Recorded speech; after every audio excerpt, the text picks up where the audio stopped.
मरियम और मोहिब, शम्मा और परवाना, चांद और चकोरी, शायद कोई ऐसे अल्फाज ही नहीं बने जिनमें इनकी मोहब्बत को बयान किया जा सके, और ना ही कोई ऐसा पैमाना जिनमें इनकी मोहब्बत को तोला जा सके। सच्ची मोहब्बत लाजवाल होती है, ऐसी ही थी इनकी मोहब्बत, जो स्कूल के लंच बॉक्स से शुरू हुई। मरियम और मोहिब दोनों एक ही क्लास में पढ़ते थे, दोनों इकट्ठे बैठते थे, दोनों में बहुत अच्छी दोस्ती थी। मोहिब को सिर्फ मरियम के साथ खेलना पसंद था और मरियम का भी सिर्फ एक ही दोस्त था। दोनों खिलौने बांटते, अपना लंच बॉक्स बांटते, पता ही नहीं चला कब बड़े हो गए और दुख सुख बांटने लगे। दोनों ने मैट्रिक तक पढ़ाई मुकम्मल की, अब यहाँ से अलग होने का वक्त था। दोनों को अपने अपने मुस्तकबिल की तरफ बढ़ना था। दोनों बहुत उदास थे। मरियम ने बहुत दिन तक हंसना, खाना पीना सब छोड़ दिया। मरियम की माँ को कहीं ना कहीं सब महसूस हो रहा था। उसकी माँ ने उसकी पसंद का खाना बनाया हुआ था। माँ खाने की ट्रे सजाए मरियम के कमरे में आई। उठो मरियम बेटा, आज मैं तुम्हें अपने हाथों से खाना खिलाऊंगी। मरियम रोज की तरह उदास ही थी। कहीं ना कहीं उसकी माँ उसकी उदासी की वजह जानती थी, लेकिन वो ये भी जानती थी कि अभी सही वक्त नहीं। हर माँ बाप की तरह वो भी चाहती थी कि पहले मोहिब पढ़ लिख जाए, फिर बात करेगी उसके घर वालों से। ऐसे ही वक्त गुजरता गया। दोनों का कॉलेज भी ख़त्म हो गया। मोहिब ने अपने माँ बाप से मरियम के बारे में बात की। मोहिब को पढ़ाई के लिए बाहर जाना था, इसलिए वो चाहता था कि जाने से पहले मरियम से उसकी मंगनी हो जाए। मोहिब अपने माँ बाप का इकलौता बेटा था और बहुत लाडला भी, इसलिए उसकी हर ख्वाहिश पूरी होती थी। मोहिब के माँ बाप ने मरियम के घर वालों को खाने पर बुलाया। दोनों ख़ानदान इस रिश्ते पर राज़ी थे। दोनों की मंगनी हो गई। मोहिब 5 साल के लिए बाहर चला गया। मरियम रोज़ उसके माँ बाप से मिलने जाती, क्योंकि मोहिब के जाने के बाद वो बिल्कुल अकेले थे। सब कुछ ठीक चल रहा था। दोनों फैमिली इस रिश्ते को लेकर बहुत खुश थीं। दोनों ख़ानदान एक फैमिली की तरह रहते। 5 साल का पता भी न चला कब गुजर गए।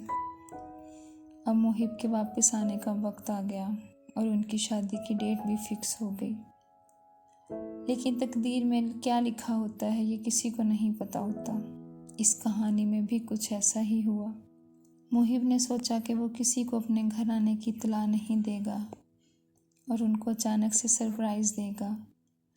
आज सुबह रोज़ की तरह मोहिब के अब्बू बैठे अखबार पढ़ रहे थे। उनके नंबर पर मोहिब के दोस्त की कॉल आई। अंकल हॉस्पिटल आ जाएं, मोहिब का एक्सीडेंट हो गया है। मोहिब का बहुत ख़तरनाक एक्सीडेंट हुआ था। उसकी हालत बहुत ज़्यादा ख़राब थी। 1 हफ्ते तक मोहिब बेहोश रहा। ये वक्त मोहिब के माँ बाप और मरियम के लिए एक क़यामत की तरह गुजर रहा था।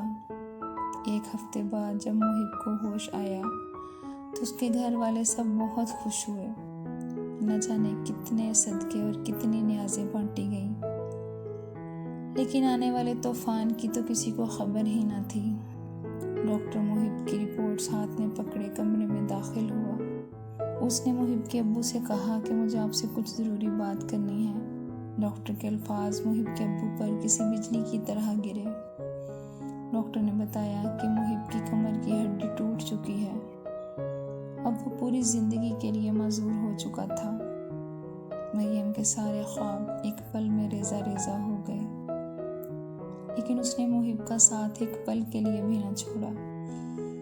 वो रोज़ मोहिब के घर आती और मोहिब के सारे काम करती। ऐसे ही 2 साल गुजर गए। मोहिब के ठीक होने की कोई उम्मीद नहीं थी। मरियम के माँ बाप अपनी बेटी की ज़िंदगी का सोचकर काफ़ी परेशान थे। उन्होंने मरियम को समझाया कि वो मोहिब के साथ अपनी सारी ज़िंदगी कैसे गुजारेगी, इसलिए वो उसकी शादी कहीं और करना चाहते हैं। लेकिन मरियम ने साफ साफ इनकार कर दिया और मरियम ने अपने वालिदैन से कहा कि वो अपनी पूरी ज़िंदगी मोहिब के साथ ही गुजारेगी। उधर मोहिब के माँ बाप अपने बेटे की जिम्मेदारी मरियम पर नहीं डालना चाहते थे। उन्होंने मरियम को बहुत बार प्यार से समझाया। फिर एक दिन उन्होंने मरियम को अपने घर आने से मना कर दिया। लेकिन शायद ये दोनों खानदान इन दोनों की मोहब्बत की सच्चाई को समझने से कासिर थे। फासले मोहब्बत को और भी मजबूत कर देते हैं, और मोहिब और मरियम की मोहब्बत में भी यही हुआ। 10 साल गुजर गए। मरियम के अब्बू का इंतकाल हो गया। मरियम बूढ़ी होने लगी। मरियम की माँ ने एक आखिरी बार मरियम को समझाया। आखिर दोनों खानदान मरियम और मोहिब की मोहब्बत के आगे हार गए। आज बहुत बड़ा खुशी का दिन था। इतने सालों के बाद आखिर मरियम और मोहिब एक हो गए और दोनों का निकाह हो गया। दोनों ने अपनी बाकी की ज़िंदगी बहुत अच्छी गुजारी। मरियम ने मोहिब का साए की तरह साथ दिया। कभी कभी मोहब्बत बहुत बड़े इम्तहान लेती है, लेकिन ये उसके हिस्से आती है जो इन इम्तहानों में कामयाब होता है। तो दोस्तों, कैसी लगी मोहिब और मरियम की कहानी? उम्मीद है अच्छी लगी होगी। मिलते हैं अगली कहानी में। हमारा इंतज़ार कीजिएगा। अल्लाह हाफिज़।